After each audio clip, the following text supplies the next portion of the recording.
All right, so the 49ers have their defensive coordinator. It is 49-year-old Raheem Morris, a longtime buddy of Kyle Shanahan's. They came up together in Tampa Bay in 2004, 2005. They were there for a couple of seasons together. They were with each other for a couple of seasons in Washington when Shanahan was the offensive coordinator under his dad, Mike Shanahan, the head coach in 2012 and 13.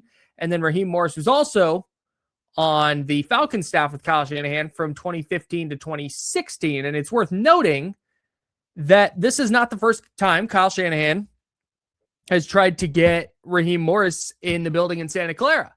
As the great Eric Branch pointed out from the San Francisco Chronicle, Shanahan actually tried to hire Raheem Morris in 2017 when he went from being the Falcons OC to being the Niners head coach. And Dan Quinn, who was the head coach in Atlanta, denied that interview request because Raheem Morris was the passing game coordinator. He was the Falcons offensive pass game coordinator. That is, he was wide receivers coach and he was the assistant head coach at the time. So Shanahan tried to sneak him out of Atlanta, and Dan Quinn said nay. So Morris winds up. He was an interim head coach with Atlanta in 2020. He was also a head coach in Tampa Bay for 3 seasons from 2009 to 2011. And then he was the Rams defensive coordinator from 2021 to 2023. And that was before he got hired as the Atlanta Falcons head coach, where he spent the last 3 seasons. Overall, as a head coach, 37 and 56. As a DC for the Rams, they, of course, won the Super Bowl in 2021.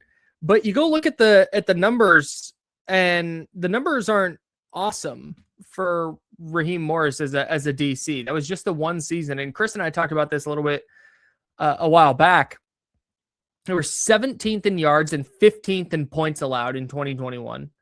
The following year, 19th in yards, 21st in points allowed. And the year after that, 20th in yards allowed and 19th in points allowed. And then you go look at what Atlanta did specifically this year. Pick a stat, and Atlanta's defense was probably in the middle of the league. I went to go find a stat where they were dramatically better than anyone or worse than anyone. And they're like between 14th and 17th in every statistic you want to go look up. It's kind of nuts. But I think this is probably a more inspiring hire than Gus Bradley would have been. Morris is certainly younger. And it's only going to be his second time as a defensive coordinator, because in Atlanta, we can go look at what those defenses did. But Jeff Ulbrich was running the show there defensively, and he still is. Kevin Stefanski kept him on as a defensive coordinator. So I think it's probably tough to look at what Atlanta did defensively last year and glean too awful much from it. I'm going to do it anyway. But I think this is probably more inspiring than if they had just kept Gus Bradley and moved him from assistant head coach of defense to defensive coordinator, which it looked an awful lot like they were going to do when Jim Schwartz became I guess it looked like he was going to be the Browns head coach, and now he's not. And then it sounded like he was going to leave, but then he's not. When it looked like Jim Schwartz was kind of off the table, I think everybody saw and considered that, oh, all right, it's just Gus Bradley's going to be the guy, I guess. But Morris is one of the people the Niners interviewed. And the fact that they had, according to Matt Mayoka from NBC Sports Bay Area, had gone through the interview process, the fact that they hadn't hired Gus Bradley yet gave me reason to think they were kind of waiting on Raheem Morris to see what was going to happen with him in Atlanta, or excuse me, not Atlanta, Arizona, because he was in the running for the Arizona Cardinals head coaching job. Well, when Arizona hired Mike LaFleur, which they did, he was of course, formerly with the 49ers, then was with Robert Saleh in New York, and then he was the Rams offensive coordinator this past season. When Arizona hired him as their head coach, I started writing a piece at Niners Wire about how that might be the domino that sets off the Niners DC hire. And before I could even get like headlines written and my lead, that's like the intro sentence, before I could get that done, Adam Schefter had reported that the Niners were set to hire Raheem Morris as their defensive coordinator.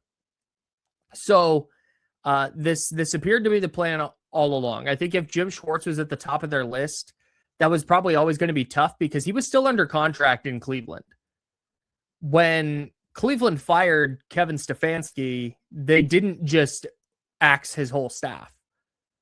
They kept Jim Schwartz on, and it sounded a little bit it sounded a little bit in the reporting, per the reporting, from the reporting, via the reporting. I don't know. We're just talking. It sounded a little bit in the reporting like one of the reasons that head coaches kept backing out, or potential head coaches kept backing out of the Browns search, is because there was a mandate from the team that Jim Schwartz be the defensive coordinator. And some of those head coaches, it wasn't that Jim Schwartz had to be the coordinator. It was just the lack of freedom to hire who they wanted on their staff, and the fact that you had a mandate coming down from ownership. It sounded like rubbed some guys the wrong way, among other things with what the Browns are doing. This is not a Browns podcast. We're not going to dive super far into that. But it just felt like the entire time the 49ers were kind of waiting on Raheem Morris, not unlike what they did with Robert Saleh last year, where Robert Saleh was the Niners' number one choice, and they were waiting to see how the Jags job shook out, and Saleh ended up not getting that job, and then he landed with the Niners as the defensive coordinator. It looks like they did the exact same thing this year. And at least they had a plan this time.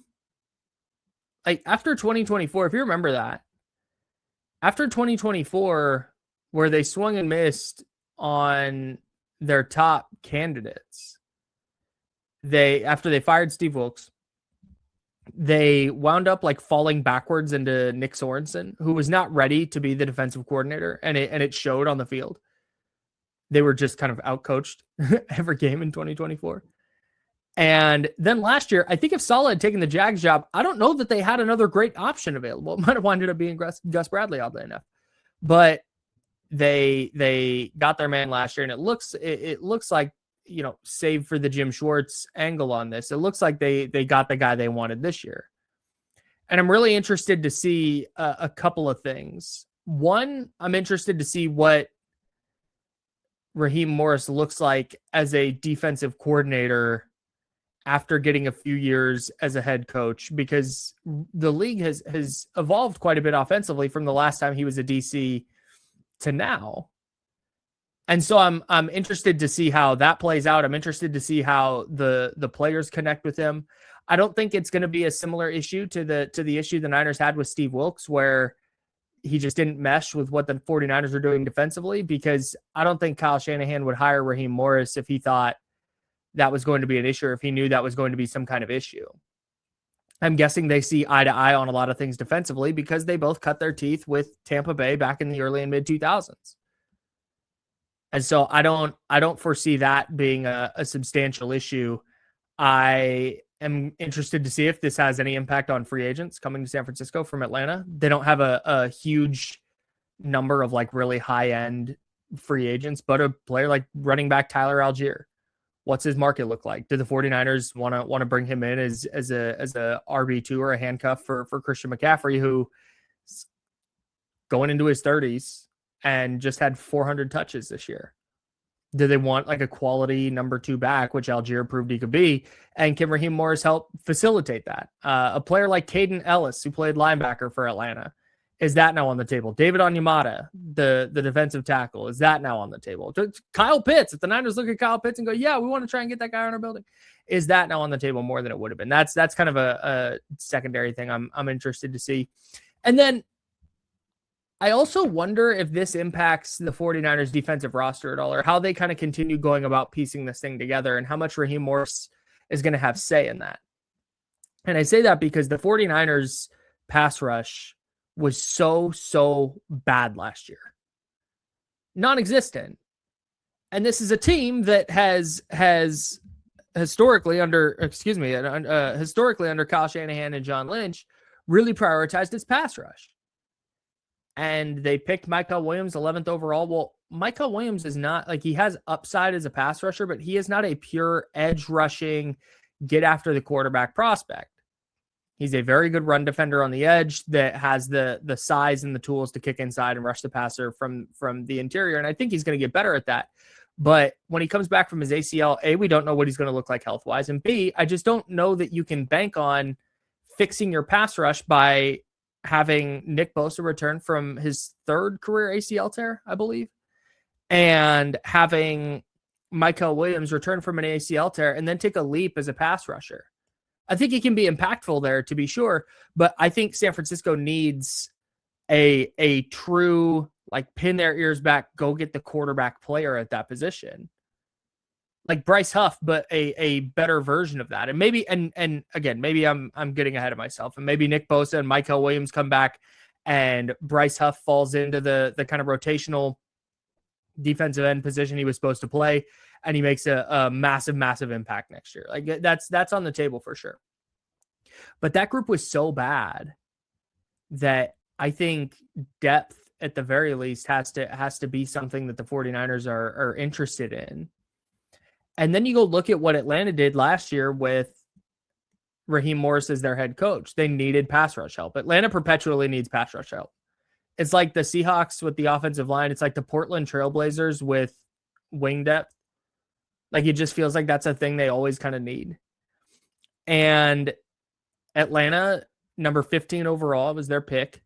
They took Jalen Walker, who's a player we talked about a lot on this podcast. He's kind of that undersized tweener, probably not a true 4-3 edge rusher, but probably not an off-ball linebacker. Could it, like, what position does he play? Morris they took him and played him defensively. I think he finished the year with 5.5 sacks. Like, they figured out a way to use a defensive weapon, let's call him. Like, I think we need to get out of the space where, and we'll talk about this as the draft comes up, but I think we need to get out of the space where we look at a player in the modern NFL and go, I don't know exactly where he fits, so we're going to move away from that. Man, if there's a talented football player, just get him on the field and find different creative ways to use him. And I like that Raheem Morris and the Falcons did that last year with Jalen Walker. And then they said that's not enough. They're going to trade up. So they traded up to 26, if you remember. They got the 26th pick and the 101st pick from the Rams. They traded away their 46th pick, the 242nd pick, and then a 2026 first. Not saying the 49ers needed to do all that, but follow me with the strategy here. They traded up to 26 and they took James Pierce, the edge rusher out of Tennessee. I think he finished the year with 10 or 10.5 sacks. And I think just the fact that Raheem Morris and the Falcons looked at their roster and said, we need pass rush help, so we're going to go throw a ton of resources at finding players we think can get after the quarterback. It's not going to be a prototypical player like Jalen Walker. He's not going to have all the prototypical size and speed and all that and all these different traits you look for in an edge rusher, or not speed, but length. He's a very fast player. Like the size and the length and stuff that you look for from an edge rusher. But man, we just want to get him on the field. Okay, here's James Pierce. He got some warts, but man, we think there's upside there to help our pass rush. And they went and they just fully invested in that. The Niners have a bunch of holes that they need to fill, to be sure. But I do wonder, less like I think the 49ers need to do that, but I wonder if it does impact how they want to look at their defense and how Raheem Morris looks at their defense. Does Raheem Morris look at Michael Williams and Nick Bosa coming back and Bryce Huff, and maybe they re-sign Sam Okuwanu or something and say that's not enough? We need another first round edge rusher here, first or second round edge rusher. Day one or day two, let's get another guy or two in the building who can help that group. Or does he do what I said at the top here and go, all right, well, Nick Bosa is coming back, that'll help Bryce Huff, and Michael Williams coming back, and yeah, let's re-sign Sam Okuwanu, and that's going to be, call it good, and then add an edge rusher later in the draft. I think maybe, but I think getting a new set of eyes on the 49ers, and specifically a head coach who played against the 49ers this year. Remember, Raheem Morris and the Falcons came to Santa Clara the week after Fred Warner got hurt, and the Niners held him to 10 points. But I think it'll be good to get a fresh set of eyes on the 49ers defense to kind of start building this thing out. And I do wonder too, if Raheem Morris, if he has success, is a long-term option here. He's been a head coach twice. He was an interim head coach for Atlanta in 2020. So really he's been a head coach 3 times, but he had the full title twice. And I kind of wonder if this is a thing where he's going to be here for a few seasons, because it may take a while for him to get another head coaching gig. He's 37-56 as a head coach. I think he has 1 winning season. Like, that ship might have sailed for him. And so this is a place where the 49ers are kind of in a transitional spot with their defense. They brought in CJ West, they brought in Alfred Collins. And they're in a place now where, all right, maybe bring in another young edge rusher. Okay, maybe bring in Michael Williams as well, of course, on the defensive line. Maybe they bring in a safety, a young safety. Maybe Raheem Morris really likes what he saw from Marquise Siegel on tape. But I think this is going to be a defensive coordinator who's going to have a few years with the 49ers here, at least a couple of years with the 49ers here to kind of draft and develop and create a defense in his image. And we've seen Raheem Morris be a defensive coordinator for a Super Bowl team. And I think that's one of the biggest things too is, yeah, you'd love to have the 49ers defense be top 5, right? You'd love the 2019 defense. You'd love the 2021 defense. That 2023 group was even very, very good. Like you'd love to have that. But in the NFL, although it's just a bad example because the Patriots and the Seahawks are both awesome defensively, and maybe that's just the direction the league's going, and I'm super off here. But I think that might just be a product of this specific season. But I think it's really been shown in the NFL that if you have an offense as good as the 49ers offense is capable of being, and I know they've got to make changes on that side, and again, that's not what this podcast is about, but that's not what this specific episode of this podcast is about. How the 49ers offense evolves and develops is very much a thing that this podcast, Candlestick Chronicles, is going to be about. That's just not what this one on Sunday, February 1st is about, because we're talking about Raheem Morris. But let's say the 49ers do get their offense back to top 5 in the league. Like they're putting up 27 points a game and they're racking up yards and they're really hard to stop. In that event, you need like a middle of the road defense. You need a defense that isn't going to give up 40, and a defense that is, can you be good in the red zone? Can you be good on second and third and long? Those are the real areas where you need to be good. And if the result is you're middle of the road in points and yards allowed, but you're able to get key stops in games, or you're able to turn games around because you got to stop at the end of the first half and you're able to take a 2-score lead into halftime. Like, can you just have a defense that does that? And I think Raheem Morris is certainly capable of that. The number one thing, though, and this is where I'll finish up, because I think this is the most important part of all this, and I've touched on it a little bit, but it does not matter how good Raheem Morris is as a defensive coordinator if the 49ers do not have the talent on the field. And that goes for, if they're as injured next year as they are this year, tough. Like that's just that's a really rough stroke of bad luck. But if they're relatively healthy and they continue running out a pass rush that's as bad as this one was, if they don't go get edge help, they just say, yeah, Sam Okuwanu get in there, Michael Williams come back, it'd be great. CJ West, Alfred Collins, they're going to keep improving. Yeah, it's going to be the group.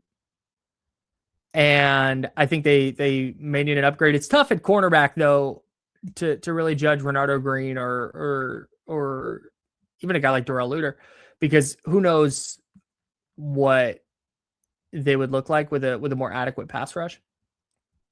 But I certainly think they need upgrades at safety at one or both spots. I think they need help with the third linebacker spot. I don't think Luke Gifford is the answer there, and I think you saw some teams take advantage of that at points this season. They need more depth on the defensive line. Like, they just need, whether it's at pass rush, at the pass rush spots the edge rush spots, whether it's at defensive tackle, they just need again, talking about the evolution of the Niners defense and moving forward over the next couple of years, they just need better young talent, or more young talent, I should say. If they don't give any defensive coordinator, Raheem Morris, Vic Fangio, Robert Saleh, Bill Belichick, or otherwise, it's not going to matter that much. So that's got to be the number one thing. And if they do go out and they draft an edge rusher in the first round, and they get a corner they really like on day 2, or they get a safety they really like on day 2, and they get another defensive tackle early on day 3 that they're really excited about, then yeah, man, then it's on the defensive coordinator to do the things we talked about. Can he be good on third down? Can he be good in the red zone? But if there's not some significant changes on that side of the ball, if they're not healthier on that side of the ball, I don't know that it's going to matter that much. Draft good players. The official motto of this podcast. We'll continue diving into free agency. We'll continue diving into the draft. How do the 49ers get that influx of talent defensively? What do they need to do offensively to help their defense? Because that's the other thing that we're going to have to talk about. Like, offensively, they did not help themselves in Seattle. Not getting it on second and short, not getting it on third and short, not getting a first down on fourth and short, turning the ball over at midfield, turning the ball over again on the next drive. Like, that's not helping any defense, much less one that was as banged up as the 49ers were last season. So, again, it's tough to get a good handle on this group, because they were so injured last year. But I do think that you need to be in a little bit better spot where if Nick Bosa does go down with an injury, it's just not the end of your pass rush. That just can't continue to be a thing. If Fred Warner goes down with an injury, it can't just be the end of being able to control the middle of the field. Obviously, you're not going to find somebody as good as Fred Warner, but can Tatum Bethune continue to improve? Do they re-sign Eric Kendricks? And is Eric Kendricks that guy? That's going to be the number one thing. They hired Raheem Morris as the DC. That's great. And I think I like it better than had they just hired Gus Bradley. But now it's about putting the right talent on the field, and then it'll be up to Raheem Morris to put that talent in the right spots to succeed. This is going to be fun. I'm really, really excited about how this offseason is shaping up. I'm glad the 49ers got their DC stuff out of the way before the Super Bowl. We get to go enjoy the game this weekend, and then start looking ahead to free agency, start looking ahead to the draft. And it's one of the best times of the year to be a football fan.